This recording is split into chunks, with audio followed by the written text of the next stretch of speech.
Somos o grupo 7 da Pós-Tec IA para Devs, da FIAP, e vamos apresentar nossa solução para o Tech Challenge da fase 1 do curso. Conforme sugerido pelo enunciado, fomos buscar dados que nos permitissem entender os fatores que influenciam o custo de um plano de saúde.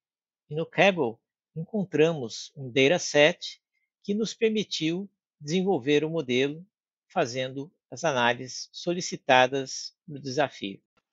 Com o dataset em mãos, realizamos a importação dos dados para o ambiente Google Colab, que foi escolhido pelo grupo para a realização do trabalho. Tivemos o cuidado de entender o significado de cada uma das colunas, visto que são fatores potencialmente preditivos para o custo final do seguro-saúde.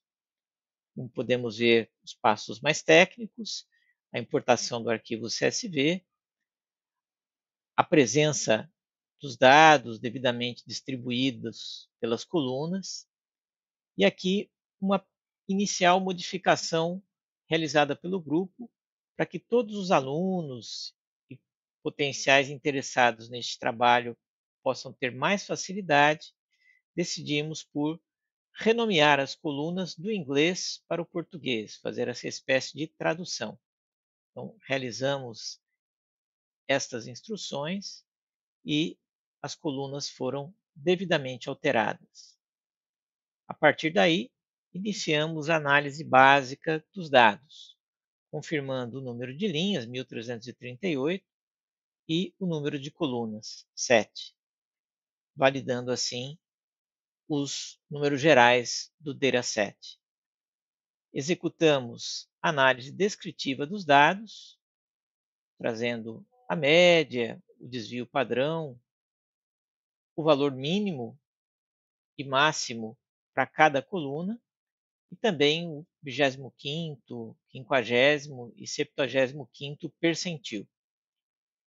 Desta análise descritiva, alguns pontos nos chamaram a atenção. As idades da amostra variam entre 18 e 64 anos. Normalmente, os segurados têm poucos filhos, até o 50º percentil, os segurados costumam ter um filho, até o 75º percentil, os segurados têm até 2 filhos, e a partir daí podemos ter um número maior. Outras análises vão ser necessárias para confirmar isso. E observamos também que o custo tem um crescimento acelerado entre um percentil e outro. É um outro fator que nos chamou a atenção. Observamos também os tipos de dado de cada uma das colunas para podermos fazer então nossas análises. E algumas outras verificações ou checks, como dizemos em inglês, sobre os dados do trabalho. Primeiro, fomos observar se haviam dados nulos no dataset e não encontramos nenhum dado nulo. Depois, fomos observar a existência de dados duplicados e foi encontrado um dado duplicado ou uma linha com dados duplicados. Esta linha, então, foi removida de forma que seguíssemos com as análises. A próxima análise foi a de dados categóricos. Então, observamos aqui, no critério sexo ou gênero, que há um relativo equilíbrio entre a quantidade de segurados homens e mulheres, 675 e 662.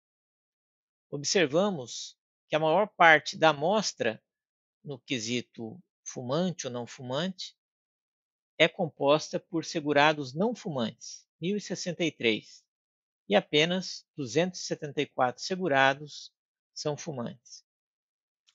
E um outro dado categórico, que é a região onde o segurado reside, observamos também um relativo equilíbrio entre as regiões. A com maior número de segurados é a região Sudeste, depois vem a região Sudoeste com 325, Noroeste com 324 e Nordeste com 324, ou seja, números praticamente iguais em 3 regiões e um número um pouco maior na região Sudoeste. Feita a análise dos números, partimos então para a análise visual dos dados. O primeiro gráfico gerado foi o histograma, mostrando a distribuição dos custos por ano. Há uma concentração de indivíduos da amostra que gasta até cerca de 15 mil dólares por ano. Bom, essa é a parte inicial que mostra essa concentração. Depois a distribuição vai caindo sensivelmente até cerca de 30 mil dólares ano. Há uma ligeira subida até um pequeno pico aqui de 40 mil e o gráfico continua sua tendência de queda até ter um número bem pequeno de indivíduos que despendem um valor maior anual. Aplicamos a escala logarítmica aos dados para avaliar a normalidade dessa distribuição e podemos ver que, apesar de se assemelhar a uma curva normal, há uma assimetria aqui. Então, podemos dizer que é uma distribuição assimétrica dos dados. Terminada a análise da distribuição, vamos então para as análises da influência das variáveis sobre os custos, ou da relação entre as variáveis e os custos. Neste gráfico de barras, observamos que os usuários da região Sudeste têm uma influência maior sobre os custos, ou seja, eles acabam por gastar mais do que os usuários das demais regiões. Eles são seguidos pela região Nordeste, o que indica que os beneficiários de plano de saúde desta amostra, que residem na costa leste dos Estados Unidos, gastam mais do que os usuários baseados na costa oeste dos Estados Unidos, onde há praticamente um empate aqui entre norte e sul, tendem a ter o mesmo nível de custos. Avaliamos também a questão da relação entre região, gênero e custos. E, de uma forma muito interessante, nesta amostra, observa-se que, em 3 de 4 regiões, os homens despendem mais do que as mulheres nos planos de saúde. Isso contraria um pouco o senso comum, que indica que as mulheres, por necessitarem de mais cuidados médicos periódicos, tenderiam a ter mais gastos com o plano de saúde. Com essa amostra, a gente observa algo contrário ao senso comum. Na região Sudeste, essa diferença ela é significativa. Os homens vão gastar aqui em torno de 16 mil dólares ano, enquanto que as mulheres vão gastar aqui algo em torno de uns 13, 14 mil dólares ano. Essa diferença ela tende a ser proporcionalmente similar na região Sudoeste, ou seja, na parte sul dos Estados Unidos, os homens praticamente gastam mais do que as mulheres, uma variação muito similar. E do lado norte, nós observamos que há uma tendência de uma variação menor, sendo que as mulheres da região nordeste ainda assim gastam menos do que os homens, mas proporcionalmente menor. E na região noroeste, as mulheres gastam ligeiramente mais do que os homens, anualmente falando. Quando a análise vai levar em consideração os aspectos de fumo, aí os dados confirmam o senso comum. Os fumantes, como pode-se ver em todas as regiões, gastam bem mais com planos de saúde do que os não fumantes. Nós estamos falando de gastos que estão em torno de 30 mil dólares ano, praticamente em todas as regiões, contra gastos que estão abaixo de 10 mil dólares ano em todas as regiões. Então, há uma variação muito grande. Aqui no gráfico, normalmente vemos que os usuários da região ou da parte sul dos Estados Unidos, os fumantes, gastam mais do que os usuários da parte norte dos Estados Unidos, analisando os dados de fumantes. Enquanto que percebe-se um relativo empate ou números muito similares entre os não fumantes de todas as regiões. Há uma ligeira, digamos assim, vantagem ou desvantagem nesse caso, porque o custo é maior, né? Mas os usuários aqui da região Nordeste, eles tendem a gastar um pouco mais do que nas outras regiões, mas são números muito similares, o que indica que o fato de ser não fumante implica num custo muito similar com o plano de saúde, não importando muito qual é a região dos Estados Unidos em que o usuário está. E uma outra variável analisada foi a do número de filhos. Então, na análise combinada, número de filhos, região e nível de custos, observaram-se também fatos interessantes. Os beneficiários com um número maior de filhos, 4, ou melhor, 5 filhos, eles tendem a ser, respectivamente, em suas regiões, os usuários com menos custo anual do plano de saúde. Aí depois temos algumas variações regionais. Mas um outro dado interessante: os usuários com 3 filhos, eles tendem a ser os que mais despendem nas regiões Sudoeste, Sudeste e Noroeste, enquanto que na região Nordeste são os usuários com até um filho que despendem mais. Então, essa região mostra um perfil diferente das demais. Completando a análise visual dos dados, vamos observar os gráficos de dispersão. Aqui procuramos combinar a variável que indica o uso ou não do fumo com outras variáveis que também podem influenciar o aumento de custos de plano de saúde.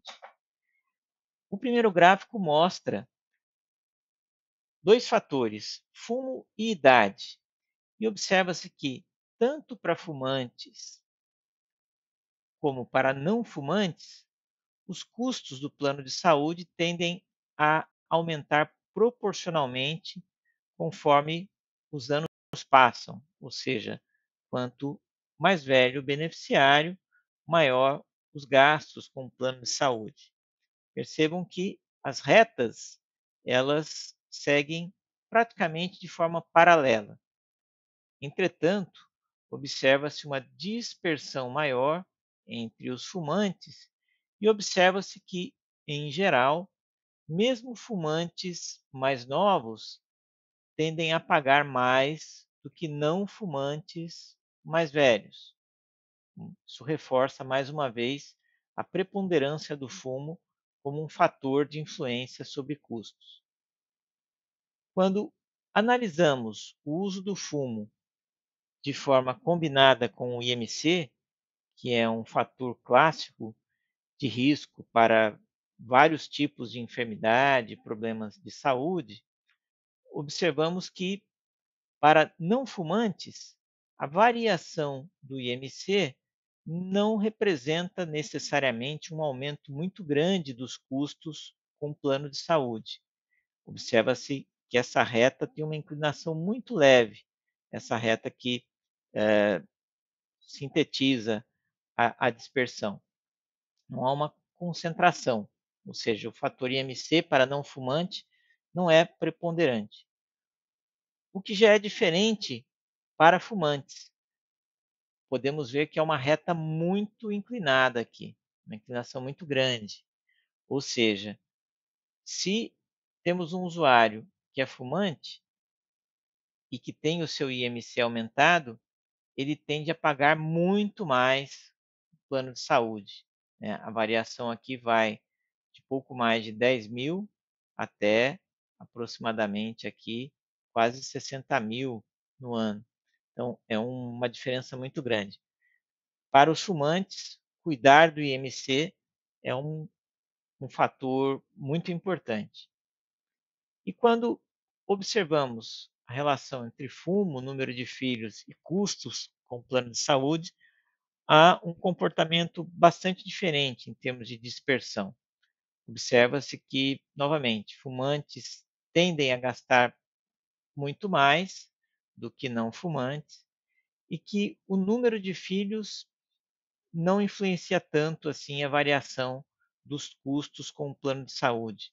Neste gráfico, particularmente, isso fica bastante claro, ou seja, o fato de ter mais ou menos filho não influencia tanto os custos, seja para fumantes, seja para não fumantes. Uma outra curiosidade é que, pelo gráfico, os fumantes tendem a ter até 3 filhos, ao passo que os não fumantes, nós observamos grupos de dispersão com 4 e 5 filhos. De qualquer forma, eles pagam muito menos do que os fumantes. As análises do dataset nos levaram a duas constatações principais. Primeira é que os custos crescem de forma muito expressiva para usuários fumantes, e a segunda é que os custos crescem de forma contínua e regular em virtude de outras variáveis, como, por exemplo, número de filhos, IMC e também a idade, onde esse crescimento mostrou um nível de acentuação muito parecido para fumantes e não fumantes. E isso nos levou a uma prática muito observada no Brasil pelas empresas de convênio saúde. Elas costumam ajustar seus planos de acordo com a idade do usuário e adotam custos crescentes de acordo com a faixa etária deste usuário. Por exemplo, trouxemos aqui uma tabela com 4 planos de uma grande empresa brasileira. E os custos que vão variando e crescendo, não apenas conforme o plano, mas também conforme a faixa etária do usuário. Então, esta é uma prática muito comum no mercado brasileiro. Com isso, elaboramos duas questões para um aprofundamento com dados. A primeira, será que essa divisão de faixa etária que é realizada pelos planos comerciais seguem algum tipo de lógica, tem algum sentido lógico? E segunda, será que o perfil de custo segue uma relação de tendência para um determinado grupo etário? Então, vamos trabalhar com os dados para buscar respostas para essas duas questões, a que chamamos de hipóteses. Bom, primeiro, organizamos aqui, com base no trabalho da empresa que usamos de referência, Sul América, as faixas etárias, de 0 a 8. Trabalhamos, então, na criação das faixas dentro do dataset e adicionamos uma coluna faixa etária, que vai ser preenchida conforme a idade do segurado. Depois disso, observamos como os dados estão distribuídos por faixa e o gráfico seguinte mostra que essa distribuição ela é uniforme, com duas exceções. A faixa número 4 tem mais indivíduos, também porque abrange um número de idades maior, e a faixa número 7 apresenta um número menor de indivíduos.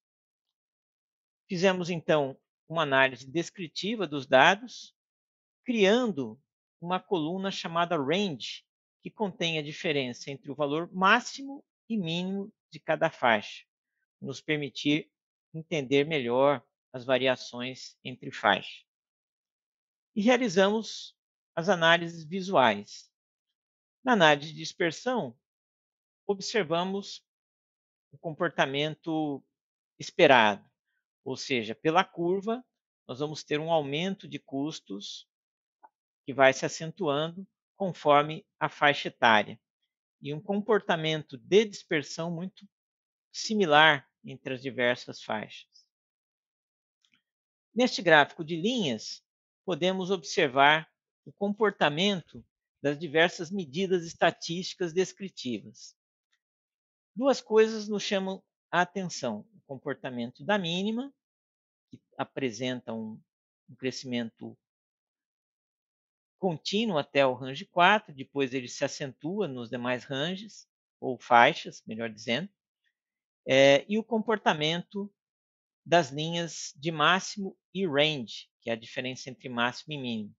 Aqui, pela regularidade do mínimo, nós vamos observar que o comportamento da linha range ele vai ser basicamente afetado pelos valores de máximo, com um descolamento conforme o tipo de faixa. Elaboramos alguns gráficos de barra para poder entender melhor cada um desses indicadores estatísticos ou medidas estatísticas descritivas. Se pegarmos a média, observamos aqui dois grandes grupos.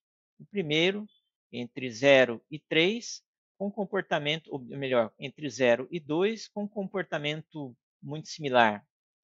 Depois, observamos um crescimento regular, contínuo, linear, entre 3 e 8, com exceção da faixa 7, que apresenta uma queda. Isso indica ou corrobora com a observação anterior, onde há uma acentuação dos valores a partir do range 4. Observando os valores de máximo, entendemos que há também dois grupos. Primeiro, entre 0 e 3, os valores máximo ou máximos, eles também crescem de forma linear, e depois, entre 4 e 8, essas faixas 4 e 8, não há um comportamento padrão, né? Há um aumento, depois uma redução e um ligeiro aumento. Quando observamos os valores mínimos, nota-se uma quase perfeita curva exponencial aqui, formada a partir das barras. Isso traz a resposta para a nossa primeira questão. A lógica dos planos de saúde é o aumento exponencial de valores mínimos para cada uma das faixas, muito provavelmente como uma forma de proteger-se com relação ao risco relacionado à idade, um suposto risco relacionado à idade.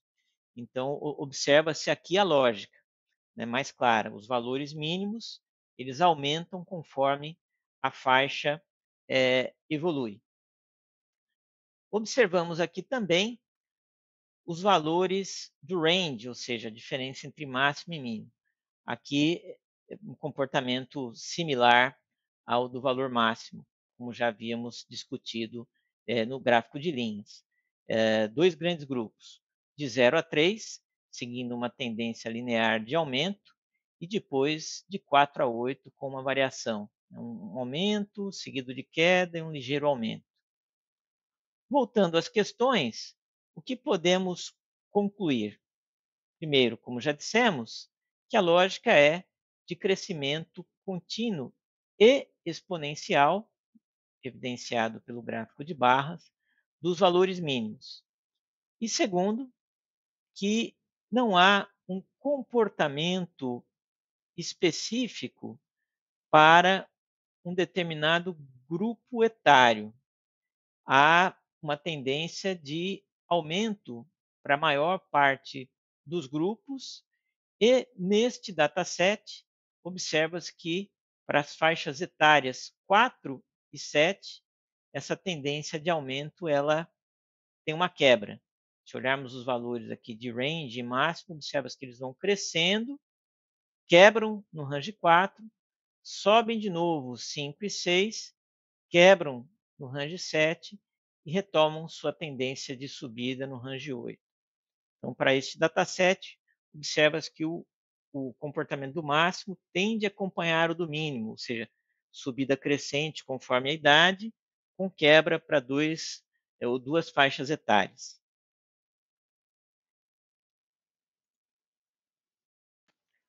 Concluída esta análise, que respondeu 2 importantes questões do grupo, partimos então para a última etapa desse Tech Challenge, que é justamente a etapa da inteligência artificial, da aplicação dos algoritmos, dos modelos de regressão para este caso. Conforme aprendemos no módulo 1 do curso, nossa primeira atividade foi o pré-processamento. Então, aplicando o Label Encoder, nós transformamos variáveis categóricas em variáveis numéricas. Por exemplo, fumante passou a ter os valores de 0 ou 1, dependendo se a pessoa é não fumante ou fumante. Região, que tinha 4 possíveis valores, passou a ter valores de 0 a 3. Feito isso, preparamos então uma matriz de correlação, que mostra a força de uma variável sobre as demais, a relação entre elas. E essa matriz explica e corrobora aquilo que observamos na análise gráfica. Os custos recebem forte influência da variável fumante, 79% de correlação, uma correlação muito forte. Depois, a segunda variável que mais influencia os custos é a idade. Perceba que, além da idade, há uma outra variável aqui, faixa etária, que basicamente representa a mesma coisa. Então, 30% e 29%, confirmando aí o peso ou a influência da idade ou da faixa etária sobre os custos. E em terceiro, o IMC, como outro fator de influência sobre os custos. Dando sequência àquilo que aprendemos ao longo do módulo 1, então separamos os dados do dataset entre treinamento e teste. Primeiro, removendo os custos do eixo X e trazendo os custos como variável target para o eixo Y. Separamos 80% do dataset para treinamento e deixamos 20% do dataset para testar o modelo. Realizamos a normalização dos dados utilizando o Min-Max Scalar e aplicamos a validação cruzada para poder entender quais modelos de regressão, ou dentre os modelos mais populares ou mais utilizados de regressão, qual se aplica melhor a este desafio que temos. Fizemos então a comparação entre regressão linear, regressão logística, Decision Tree, Random Forest, SVR, Ensemble e EdaBoost Regressor, Boost Regressor. Feita a verificação cruzada, utilizamos algumas métricas estatísticas, em especial o R2 Score, para definir ou para observar qual é o modelo mais adequado. E o melhor modelo para este dataset é o Random Forest, com valor de R2 de 0,8533. Ele foi superior aos demais modelos, estando próximo do Decision Tree e também de Gradient Buster.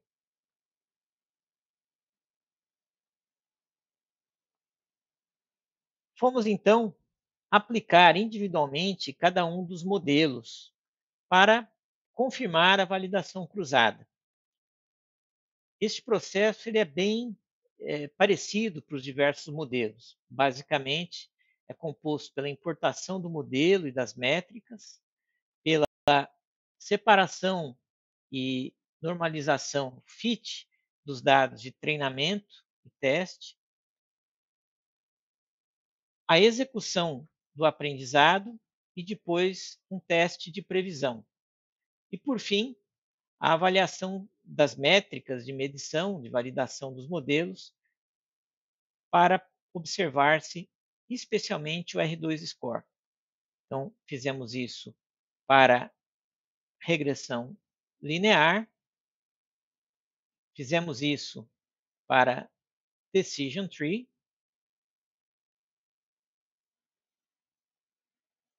Fizemos isso para Random Forest, importação, treinamento, previsão e métricas. Note que no Random Forest tivemos um R2 score de 90.11. Já voltaremos à árvore aqui. E fizemos isso também para o Gradient Boosting Regressor, onde o nosso R2 score foi de 89,08. Os testes práticos e individuais de cada modelo confirmaram, então, a recomendação da validação cruzada. O modelo mais adequado para nós foi o Random Forest. E por essa razão, plotamos aqui a árvore de decisão do modelo. Vamos aumentar aqui a visualização, escala para visualização. E com a árvore podemos ver como o algoritmo trabalhou. Interessante notar que no topo da árvore temos a variável fumante, seguida pela decisão, que distribui a amostra de acordo com outras duas variáveis preditoras: idade, que é a segunda, e IMC, que é a terceira. Então, podemos ver como o algoritmo foi trabalhando a amostra dentre as variáveis preditoras do modelo. E dessa forma, concluímos então o Tech Challenge. Para o nosso dataset, o modelo mais apropriado foi o Random Forest. Todos os detalhes estão neste notebook do Colab, assim como estão também no GitHub, incluindo todo o descritivo das tecnologias, como foi utilizado, explicação sobre os dados e uma explicação sobre os resultados e conclusões que demonstramos neste vídeo. Esperamos que o trabalho seja útil para outros estudantes e interessados, porque para nós foi uma grande fonte de aprendizado e de aplicação prática de tudo aquilo que vimos no primeiro módulo.